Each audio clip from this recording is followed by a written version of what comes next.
हरियाणा की हर अपडेट के लिए बेल आइकन दबाएं और सब्सक्राइब करें STV हरियाणा न्यूज। कृषि कानूनों के खिलाफ किसान आंदोलन का आज 83वां दिन। गाजीपुर, टीकरी और सिंघू बॉर्डर पर किसान कानूनों को वापस लेने की मांग को लेकर अड़े हैं। प्रदर्शनकारी किसानों ने आज सर छोटूराम की जयंती पर एकजुटता अभियान चलाया है। इस अभियान के माध्यम से किसान एकजुटता का संदेश दे रहे हैं। प्रदर्शनकारी किसानों ने 18 फरवरी को रेल रोको अभियान का ऐलान किया है। बीजेपी के राष्ट्रीय अध्यक्ष जेपी नड्डा ने आगामी 21 फरवरी को राष्ट्रीय पदाधिकारियों की बैठक बुलाई। इस बैठक में प्रधानमंत्री मोदी भी शिरकत करेंगे। मिली जानकारी के मुताबिक इस बैठक में बीजेपी अध्यक्ष जेपी नड्डा, सभी राष्ट्रीय पदाधिकारी और प्रदेशाध्यक्ष भी हिस्सा लेंगे। मुख्यमंत्री मनोहर लाल ने राज्य में अवैध कॉलोनियों में बुनियादी सुविधाओं की कमी की जानकारी प्राप्त करने के लिए एक पोर्टल लॉन्च किया। इस मौके पर मुख्यमंत्री ने कहा कि सूचनाएं सरकार को अवैध कॉलोनियों के बारे में नीतिगत निर्णय और बुनियादी सुविधाएं प्रदान करने में मददगार साबित होगी। इनेलो सुप्रीमो ओम प्रकाश चौटाला ने किसान आंदोलन को जनता का आंदोलन बताया। उन्होंने बीजेपी सरकार पर निशाना साधते हुए कहा कि इस आंदोलन में यह साफ हो चुका है कि देश की जनता ने जात पात पर होने वाली राजनीति को छोड़ दिया है। अभय चौटाला के इस्तीफे पर ओपी चौटाला ने कहा कि अभय चौटाला ने जनता की परेशानियों को देखते हुए अपने पद से इस्तीफा दिया। रादौर के गांव नाहरपुर में कांग्रेस ने जनसभा का आयोजन किया। इस दौरान कांग्रेस प्रदेश अध्यक्ष कुमारी सैलजा ने किसानों के मुद्दे को लेकर सरकार पर जमकर निशाना साधा। इतना ही नहीं, कुमारी सैलजा ने सरकार पर लोकतंत्र का गला घोटने का आरोप लगाया। सैलजा ने कहा कि जनता सरकार की सच्चाई जान चुकी है और जनता जल्द ही उन्हें सबक भी सिखाएगी। जेजेपी नेता दिग्विजय चौटाला चरखी दादरी पहुंचे, जहां किसान आंदोलन को लेकर उन्होंने कहा कि किसी भी समस्या के समाधान के लिए बातचीत हल है। दिग्विजय चौटाला ने कहा कि आगे फसल कटाई का सीजन आने वाला है। अगर किसान धरने पर बैठे रहेंगे तो फसल कटाई कौन करेगा।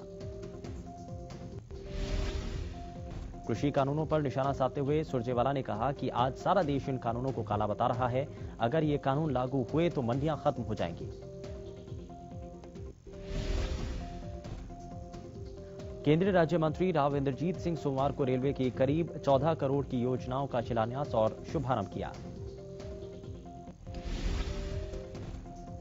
भिवानी के PWD रेस्ट हाउस में बीजेपी जिला युवा मोर्चा की बैठक हुई। बैठक में कृषि मंत्री जेपी दलाल पहुंचे। सामाजिक न्याय आधिकारिकता मंत्री ओम प्रकाश यादव ने बताया कि सरकार जल्द ही कैंसर और एड्स के मरीजों को पेंशन मुहैया कराएगी। भिवानी में उपायुक्त जयवीर सिंह आर्य ने सीएम विंडो पर लंबित शिकायतों के लिए खुला दरबार लगाया। इस दौरान उपायुक्त ने सीएम विंडो से संबंधित समस्याएं सुनी। उपायुक्त के निर्देश के बाद नगर परिषद प्रशासन ने सीएम विंडो की शिकायतों को जल्द निपटाने का काम शुरू कर दिया।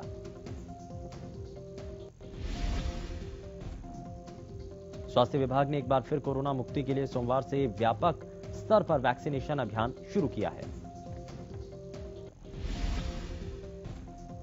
अंबाला में पॉलिटेक्निक के छात्रों ने ऑनलाइन परीक्षाओं की मांग को लेकर जोरदार प्रदर्शन किया।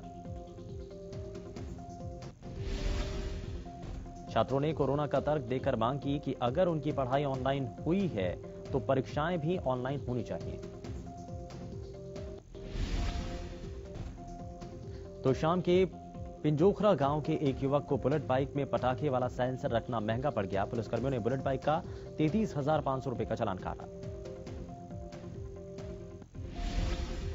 बल्लभगढ़ की चावला कॉलोनी के लोग इन दिनों गंदा पानी पीने को मजबूर हैं।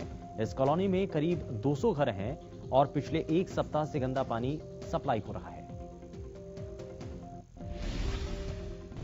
चरखी दादरी दिव्यांग कमीशन के कमिश्नर राजकुमार मक्कड़ चरखी दादरी पहुंचे। यहां पहुंचकर उन्होंने लघु सचिवालय भवन का बारीकी से निरीक्षण किया।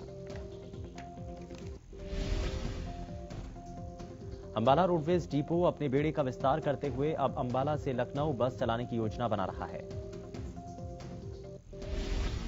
फरीदाबाद में एक परिवार को चोर पकड़वाना भारी पड़ रहा है। जमानत पर आए चोर ने उसे पकड़वाने वाले परिवार के कई सदस्यों पर हमला कर उन्हें घायल कर दिया।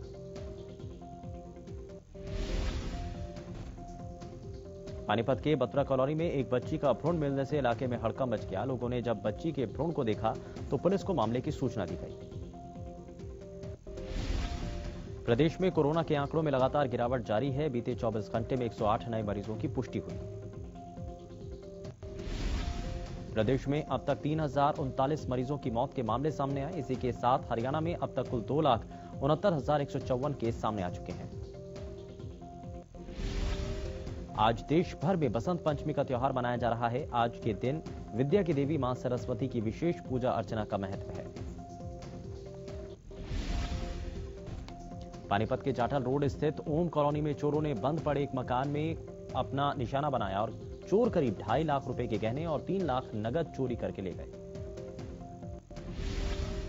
महंगाई बढ़ने और ट्रांसपोर्टर्स द्वारा हड़ताल की धमकी के बावजूद तेल कंपनियां ईंधन के दाम बढ़ाने का सिलसिला खत्म नहीं कर रही हैं और मंगलवार को देश में तेल के दाम में लगातार 8वें दिन बढ़त देखी गई।